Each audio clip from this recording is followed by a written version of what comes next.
Hello mga ka-OER! Ituturo ko sa inyo ngayon kung paano gagawin ang paggawa ng personal AI app using FB AI Studio.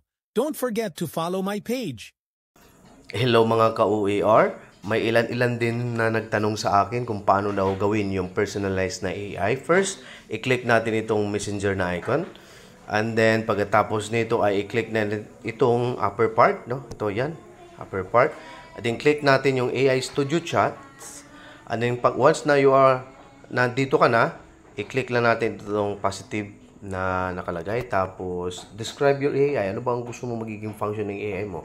Sa tutorial na ito, i-type natin Brigada Eskwela 2025, for example. So, next, and then, ano kaya? Helper, planner, friend, pwede kayo mag-add ng, depende sa inyo. Direct, pwede. And then, click lang natin yung next. And then, pagdating dito, pwede, kung di mo gusto yung picture na, click create image. Okay, so titingnan natin kung magustuhan mo yung image na ibibigay niya. Okay, so kung hindi naman, type mo dito yung prompt. Ilagay mo siguro, sagit lang ha. Ilagay siguro dito, DepEd. No? Brigada Eskwela, ganyan. Or education. Yung mga keyword na ilagay natin. Tapos click lang yung parang bilog na may arrow. Tingnan natin kung anong lalabas. Okay? 4 ang choices dyan.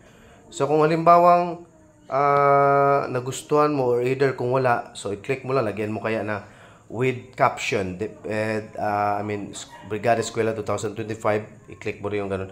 Pero kung dito, halimbawa lang kung nagustuhan mo na, ito yung pagtutulungan yan. Okay, next lang natin.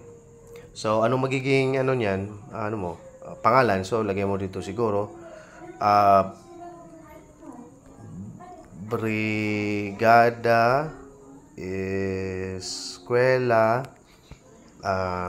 Assistant. Yan. Tapos, click mo lang yung next. Anong intro mo? Brigada, you can search, you can ask anything. You can ask anything about Brigada Eskwela. Or you may put anything that you want. And then, chat with AI, click mo lang ito.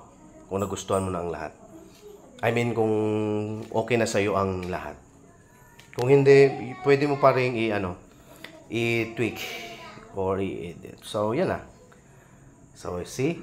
Halimbawa, kung ito ilagay mo, school needs a paint job, who's in? Type mo ng ganyan.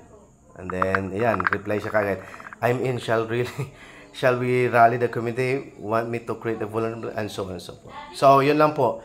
So, I hope na nakuha nyo po ang ating steps na napakasimple lang.